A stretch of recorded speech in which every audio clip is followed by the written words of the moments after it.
I hope you've been having a blessed summer so far. And thank you for joining me again as I share another message from the Word of God. And again, we're continuing to look through the Gospel of Luke and discover who Jesus is. That's what Luke's purpose was for writing this. In essence, he's writing an autopsy of the life of Christ. Usually that's done when someone dies. And in Jesus' case, he did die. The difference is usually autopsy reports don't include a resurrection. So we'll be getting to that in the future. But at this point, we're early in the ministry of Jesus. Last week we saw him calling Peter, not for the first time, maybe not for the second time, possibly for the third time. Peter is called, and that wasn't the last calling we saw. And the reality is, Jesus is calling to us. Invitation to discipleship isn't a one-time event. It is a process of invitations to follow him to deeper levels of commitment. And we saw that last week, and I don't know what level of commitment you're at right now, but I do know that Jesus is always calling us to a deeper level and sometimes to recommit. And so I hope you're hearing that calling from the Lord. We're picking up where we left off last week. We're in Luke chapter 5. But before we begin, the title of this morning's sermon is A Healing Touch.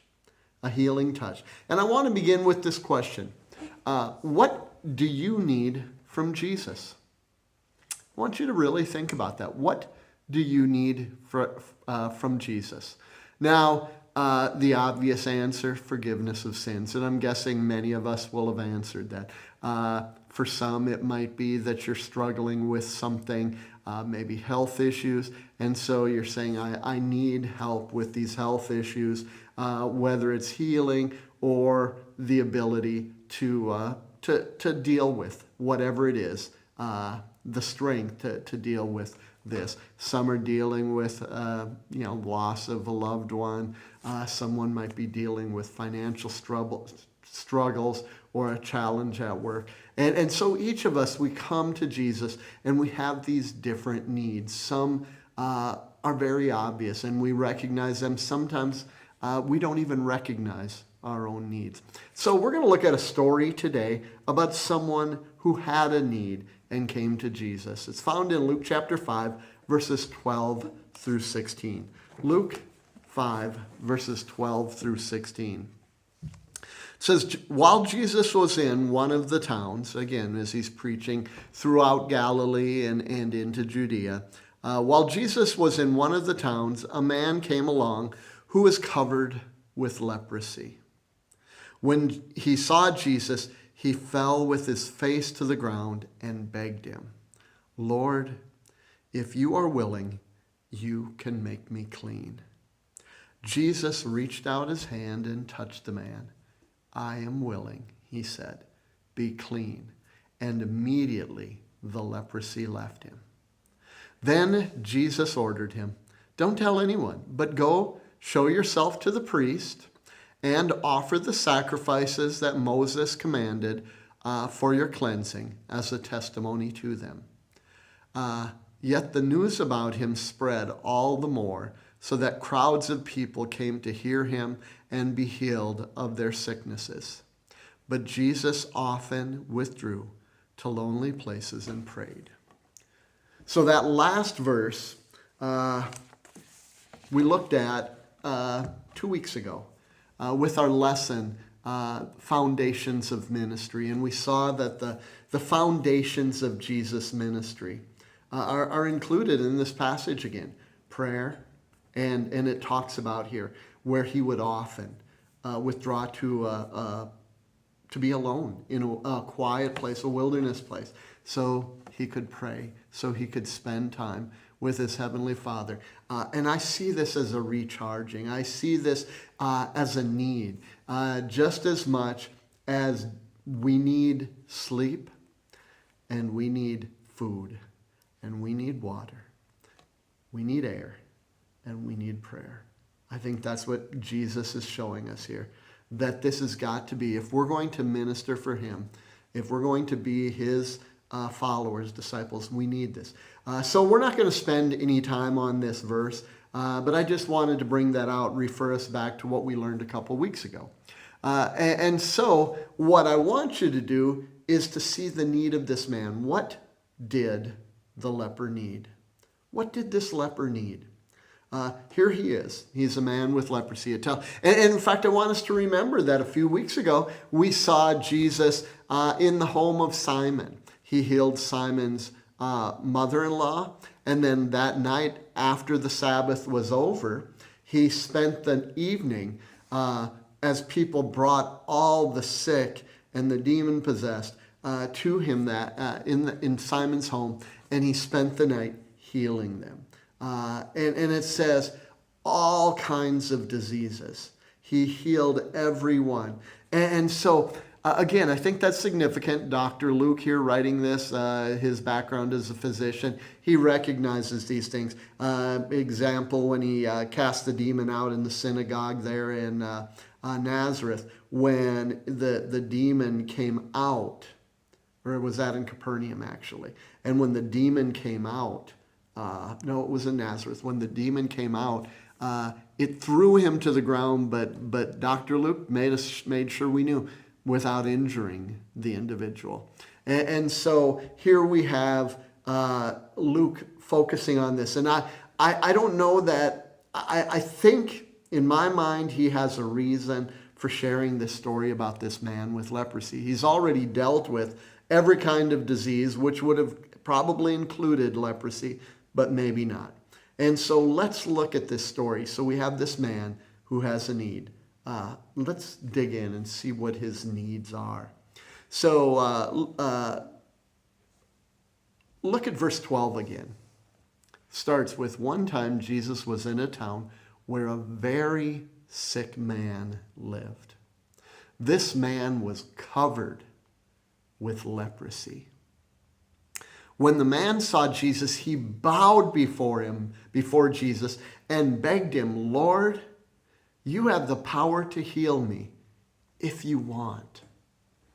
So here we have, he's described as a very sick man. He's covered with leprosy. And his need, he's like, "Jesus, I know you've got the power. Lord, I know you've got the power. It's if you're willing, if you want, you can heal me." That's what the man wants. He knows his need is to be healed because he has leprosy. And I think that's something that, we don't really understand. I think maybe it's, we could touch on this with, the pandemic a few years ago as COVID-19 was thrown around. And there were those that had this fear, this dread of catching COVID. Going back a couple decades to the AIDS situation and people, the fear and the stigma with AIDS, of getting AIDS. And this is, I think, along that lines, leprosy. This is from the Illustrated Bible Dictionary. It says, leprosy begins with specks on the eyelids and on the palms, gradually spreading over the body, bleaching the hair white wherever they appear, crusting the affected parts with white scales, and causing terrible sores and swellings. From the skin, the disease eats inward to the bones, rotting the whole body piecemeal. And so just some of the some of the symptoms describing leprosy here. And again, remember, this is Dr. Luke. And so he doesn't go into the depth of what this is, but this skin disease. And there are a number of different skin diseases. And, we don't necessarily know specifically in the Bible what this skin disease was. But this is what we commonly today know as leprosy. Patches, these are symptoms. Patches of skin, often with raised edges, that are different from areas around them. They might be discolored, pale, red, thick, stiff, swollen, and often numb. Red or purple nodules or lumps. So not only just a rash, but these lumps start to grow on your skin. Painless ulcers or sores on the bottom of your feet. And this mention of painless or numbness, often what leprosy does is it attacks the nerves. And so the nerves die, basically. And so you lose feeling, which you look and say, well, that's a good thing because I'm not going to feel pain. But then that's not always a good thing. Because if you're walking around predominantly barefoot or wearing sandals, and you step on something sharp or you touch something hot and you don't realize it and you can burn yourself or you can cut yourself and you don't feel it. You don't even know what happened. And so it's the possibility of bleeding to death. It's the possibility of having severe burns and harming yourself dreadfully. So it talks about weakness or paralysis, loss of eyebrows or eyelashes, vision loss, and other eye issues. Those are just some. Often it attacks, it starts with the extremities. So the potential of damage to your hands and feet, it goes on, some complications. Could be permanent paralysis, permanent damage to your hands and feet. Oftentimes people will, with leprosy, will lose their digits, lose their fingers, lose their toes. And so that makes it difficult to use. Permanent changes to your appearance. Shortening of your toes and fingers. Like I said, oftentimes they'll basically curl up or parts of them will fall off. Ulcers or sores that won't heal. As we mentioned, blindness and chronic pain. So whereas the extremities, you lose the sense of pain, your body might be in constant pain, chronic pain. And so this was a terrible disease. And so this man wanted healing. The leper knew that he needed to be healed. That's why he's come to Jesus. That's why he's bowed down before him. That's why he's begged. He says, I know, Lord, that you have the power to heal me. If you want, if you're willing. So he's asking Jesus, please heal me. So if you go back to the Old Testament scriptures, into the book of Leviticus, they have a number the Old Testament had a number of laws dealing with different health issues, and leprosy was one of them. And Luke 13 verses 45 and 46 says this about someone with leprosy. It says, the person with such an infectious disease must wear torn clothes, let his hair be unkempt, cover the lower part of his face, in other words, mask, and cry out, unclean, unclean. As long as he has the infection, he remains unclean. He must live alone. He must live outside the camp or the town.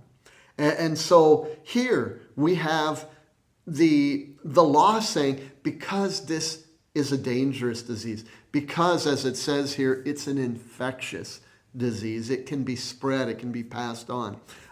This particular skin disease, this particular type of leprosy, God says you need to isolate yourself. You need to let other people know, and you do that first of all by your by your physical appearance, what people see. So you wear torn clothing. You would wear, let your hair be unkempt, let it grow and not groom it. Cover, wearing a mask. In other words, probably the original mask mandate, but not for the healthy, but for the sick. And so these sick people were to wear masks over their face, and they were to cry. They were to let people know. Unclean, so if someone's approaching them, they shout out, I'm unclean, unclean, don't come near me. Don't come near me. Social distancing in the true sense. And it says, he's unclean, which in that, obviously in Israel, was not just physical, but was a spiritual or religious significance. And so he was unclean. He couldn't go to the temple. He couldn't offer sacrifices to God. In fact, he has to leave home. He has to leave his family behind, leave his wife and his children, leave his community, his job, and he must live outside the camp, either alone, or what would happen is leper colonies would pop up, little shanty towns where they lived, and had basically the only interaction was with other lepers, and even then was probably very limited because they were in competition with each other for the begging and for what their needs were. And so here you have these people that even today in places where leprosy is still happens, they're known as the untouchables. And so, it was a social stigma. You didn't come near lepers, and as a result, they didn't have social interaction. They didn't have, you couldn't shake a hand. You couldn't give a hug. You couldn't kiss someone on the cheek. There wasn't any form of contact. And so this was, I can't imagine what this was like. It was bad enough that you've got this physical disease, but now you've got this social stigma. And so look at how Jesus deals with this. This man has come and, I'm assuming he stayed his distance back. He's yelled unclean, let Jesus know I'm a leper. But he's come and he's bowed in front of Jesus and he's begged, I know you've got the power to heal me, Lord, if only you want to. Listen to what Jesus says in Luke 5 and verse 13. Jesus reached out. I see as the man's bowed down, maybe a distance away, Jesus walks closer and he comes and approaches as this man is with his face to the ground, begging Jesus to heal him. And he reaches out and he touched him and he said, I want to, so be clean.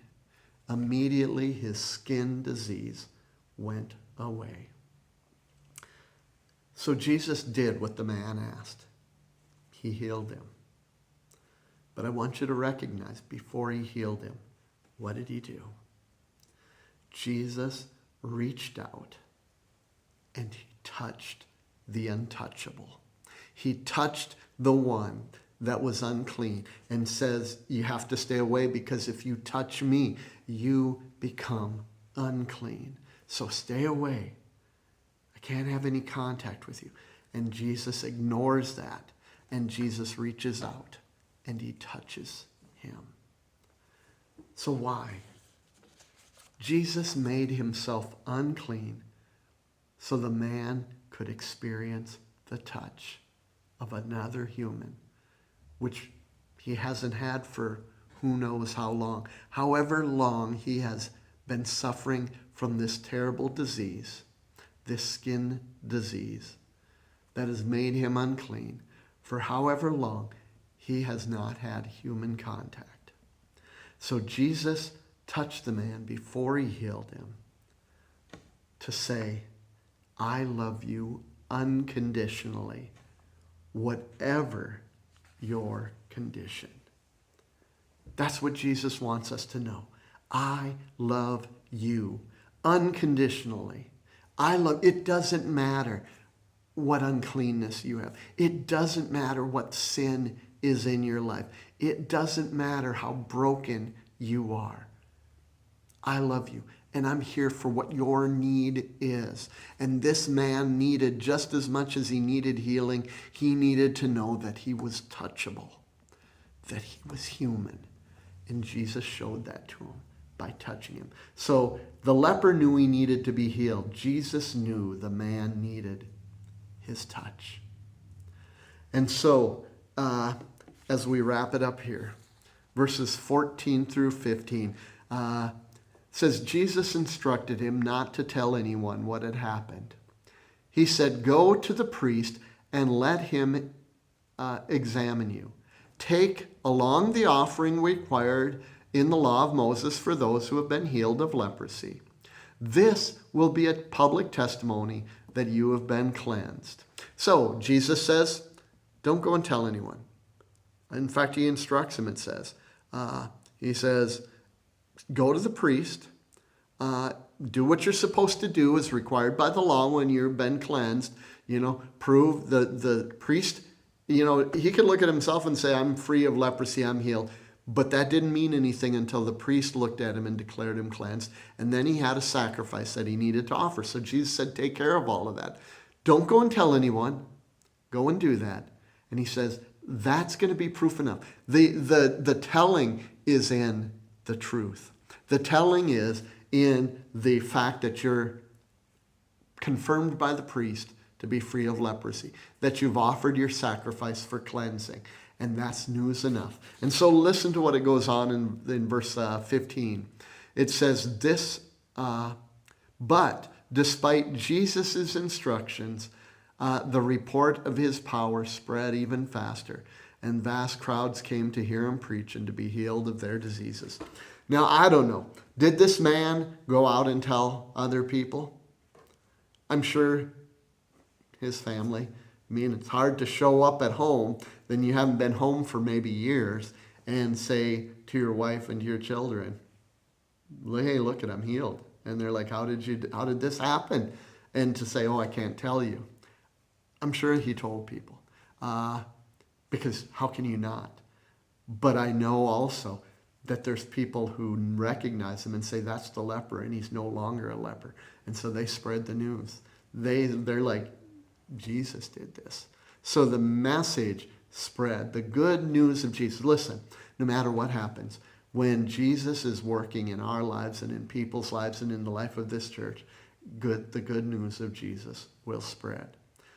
It can't help it. And that's what we need to remember. We just need to be sharing that good news with others. So it will spread. So God bless. I hope you recognize the needs that you have. But whether you do or not, Jesus does.